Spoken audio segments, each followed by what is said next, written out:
오늘 통독 본문은 욥기서 6장부터 10장입니다. 3장의 욥의 탄식을 시작으로 첫 번째 대화의 묶음이 시작됩니다. 엘리바스는 연장자로서 자신의 많은 경험과 학식을 바탕으로 전문가처럼 욥을 권면합니다.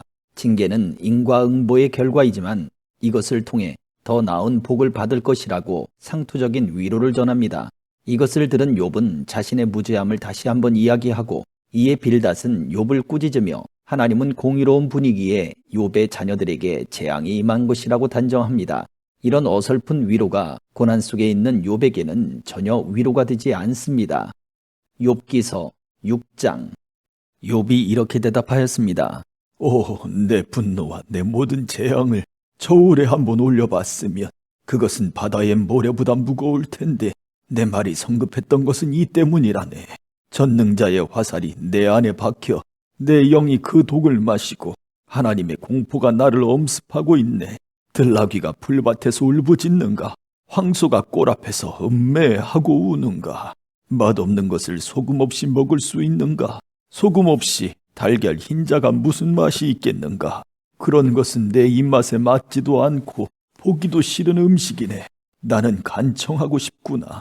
하나님께서 내 소원을 들어주시면 얼마나 좋을까? 내 소원은 하나님께서 나를 치셔서 그 손으로 나를 죽이시는 것이네. 그렇게 해주시면 얼마나 좋을까? 난 거룩하신 분의 말씀을 한 번도 거스른 적이 없다는 사실. 그것이 이 고통 중에서도 내게 기쁨이 되고 위로가 되네. 나에게는 이제 더 이상 견딜 힘이 없어. 견딘다고 무슨 소망이 있겠는가? 내가 바위같이 강한가? 내 몸이 무슨 노쇠인가? 나는 이제 의지할 것이 하나도 없네. 살아날 방법이 전혀 없어. 고통당하는 친구를 동정하지 않는 것은 하나님을 무시하는 일이야. 나는 친구들을 믿을 수가 없구나. 자네들은 마치 말랐다 불어났다 하는 시냇물 같아. 그런 시냇물은 겨울에 눈이 녹으면 불어났다가도 여름에는 바짝 말라버리는 시냇물같이 가뭄 때는 물이 줄어들다가 아주 말라버리고 이리저리 구불거리다 나중에는 흔적조차 없어진다네. 대마의 상인들이나 스바의 여행객들도 시냇물을 찾으려 하지만 막상 찾고 나면 결국 실망만 더하게 되지. 나는 정말 시냇물을 찾듯이 자네들을 찾았네. 그렇지만 자네들은 내 몰골을 보고 기겁을 했어. 내가 자네들한테 무엇을 달라고 하던가, 돈을 달라고 하던가, 내가 언제 나를 원수들에게서, 포악한 자들에게서 구해달라고 부탁하던가, 내게 무슨 잘못이라도 있는지 가르쳐 주게. 난 아무 말도 하지 않겠네. 격려 한마디가 힘이 될 텐데, 자네들은 날 나무라기만 하니, 자네들은 내 말을 탓하려는 것인가? 낙담한 사람의 말은 바람같이 허무할 뿐인데 자네들은 고아를 팔아넘기고 친구를 돈과 바꿀 사람들일세. 제발 나를 좀 보게나. 내가 자네들한테 거짓말을 한 적이 있나? 부디 고약한 일을 하지 말게. 난 정말이지 잘못한 게 없네. 내 입술에 무슨 잘못이 있던가? 내 혀가 잘못을 분간하지 못할 것 같은가? 7장. 세상살이가 정말이지 쉽지 않아. 날마다 힘든 일을 해야 하지 않는가? 일꾼들은 빨리 하루 해가 져서 하루 일당 받기를 기대하지. 내가 사는 것이 그렇다네. 밤마다 견디기 어려워. 자리에 누울 때면 언제 일어나야 하지? 하고 생각하네. 밤은 왜 이리 긴지? 난 새벽녘까지 이리저리 뒤척거리네. 내 살갗은 골마서 터졌다 아물고 구더기가 가득하네. 내 생명이 배틀의 북처럼 지나가고 있구나. 살아날 소망도 없구나. 주님, 나를 기억해 주십시오. 내 생명이 너무 허무합니다. 내 눈은 이제 더 이상 기쁜 순간을 보지 못하겠지요. 나를 아는 사람이 이제 더 이상 날 보지 못하고 주께서 나를 찾으시더라도 나는 이미 죽어 있을 것입니다. 구름이 사라지듯 무덤에 내려가는 사람이 어찌 다시 살아나겠습니까? 그가 어떻게 다시 자기 집에 갈 수 있겠습니까? 집도 그를 다시는 알아보지 못할 것입니다. 그러니 내가 어찌 잠잠할 수 있겠습니까? 내 영이 상하고 마음이 괴로워 견딜 수가 없습니다. 내가 무슨 바다 괴물입니까? 왜 나를 이렇게 괴롭히고 감시하십니까? 침대에 누우면 좀 편할까? 잠이라도 자면 고통을 잊을까 하지만 아무 소용이 없습니다. 주님은 꿈으로 나를 놀라게 하시고 환상들을 통해서 두려워 떨게 하십니다. 나는 내 자신이 싫습니다. 제발 주님, 나를 좀 내버려 두십시오. 하루하루가 지나도 내게는 소망이 없습니다. 사람이 뭐 대단하다고 그렇게 소중히 여기십니까? 아침마다 살피시고 순간마다 시험하시는 이유가 무엇입니까? 왜 내게서 눈을 떼지 않으시고 침 삼킬 틈도 주지 않으십니까? 사람을 감시하시는 주님, 내가 무엇을 잘못했습니까? 왜 나를 표적으로 삼으십니까? 내가 당신께 무슨 짐이라도 되는 것입니까? 주님, 내 죄를 용서하시고 내 잘못을 없애주십시오. 이제 내가 흙 속에서 잠들 것인데 그때에는 주님께서 나를 찾으셔도 나는 없을 것입니다. 8장. 그러자 수아 사람 빌닷이 욥에게 이렇게 말했습니다. 자네는 언제까지 이런 말을 계속할 작정인가? 자네의 말은 마치 태풍 같군. 하나님께서 잘못 판단하실 것 같은가?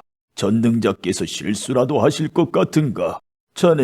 자녀들이 죄를 지은 것이 분명하네. 그래서 그 죄값을 받은 걸세. 그러니 지금이라도 하나님을 찾고 전능자에게 자비를 구하게나. 만일 자네가 깨끗하고 정직하다면 그분이 자네를 도와주실 걸세. 그러면 지금은 보잘것없이 시작하겠지만 나중에는 위대하게 될 걸세. 제발 조상들의 일을 기억하고 선조들에게서 배우게나. 어제 태어난 우리가 안다면 얼마나 많이 알겠나.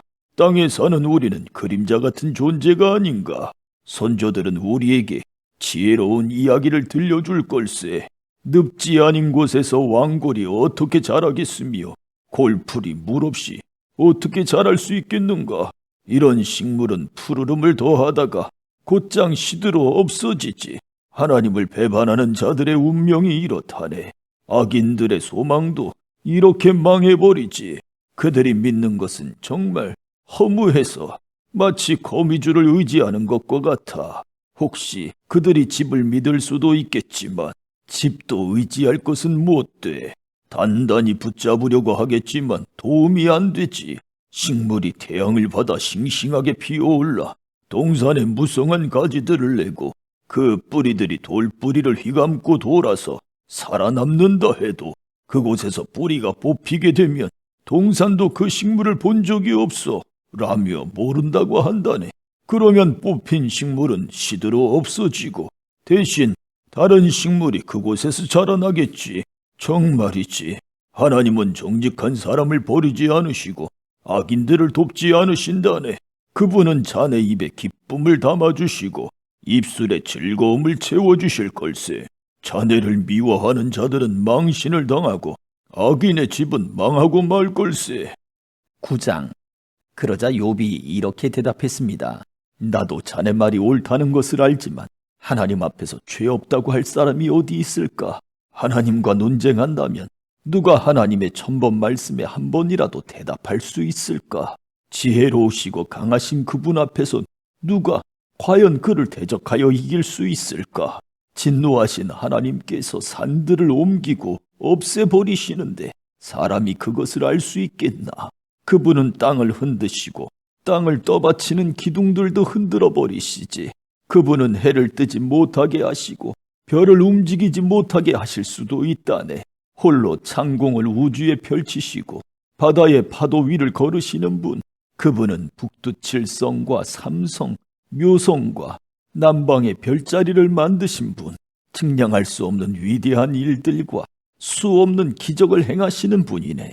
그분이 내 앞을 지나가셔도 나는 그를 보지 못하고 그분이 나를 스쳐가셔도 알지 못하지.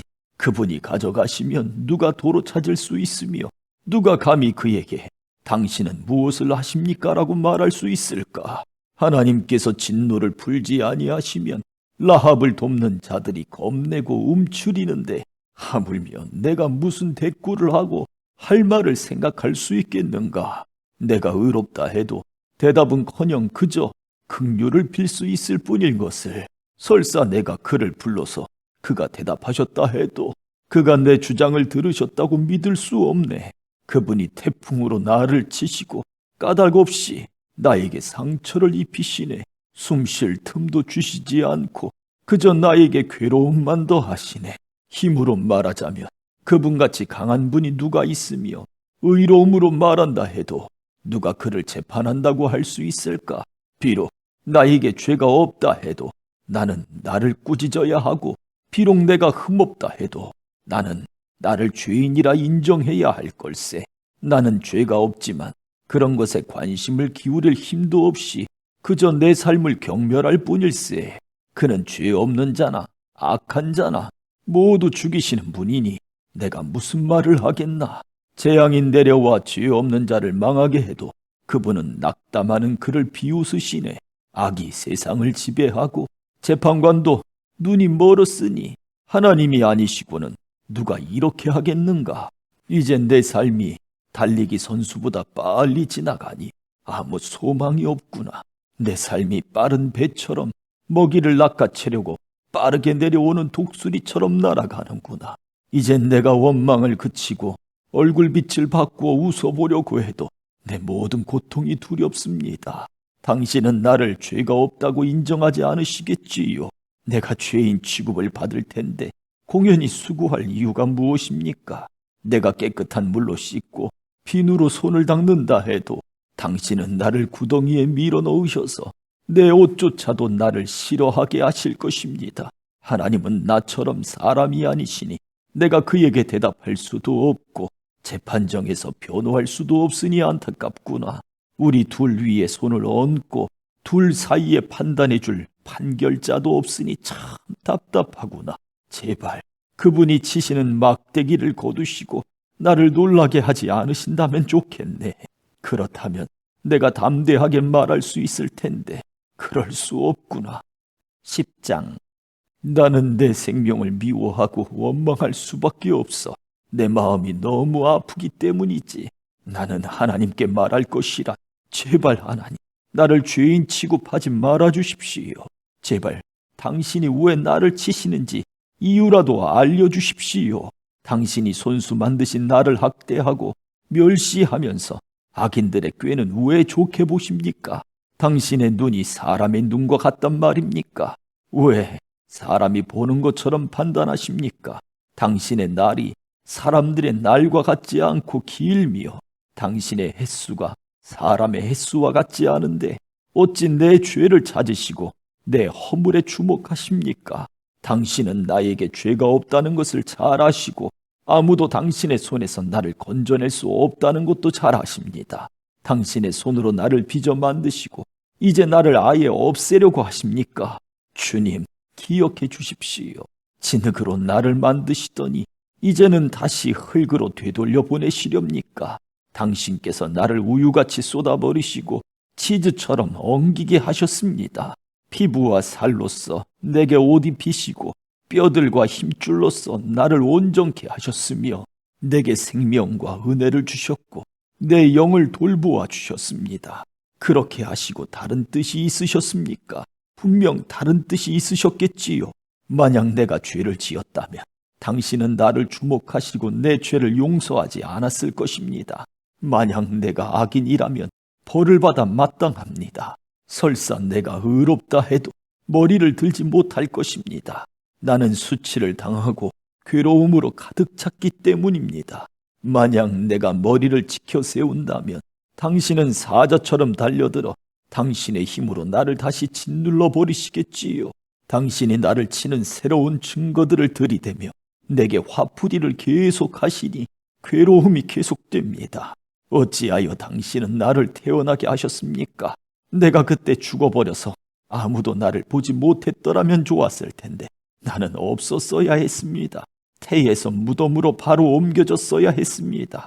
이제 죽을 때가 다 되었으니 제발 이 순간이라도 편하게 해주십시오. 내가 돌아오지 못할 땅, 어둡고 그늘진 그곳에 가기 전에 제발 그렇게 해주십시오. 그 캄캄하고 혼란스러우며 빛조차도 흑암과 같은 그곳에 이르기 전에 제발 그렇게 해 주십시오. 아멘.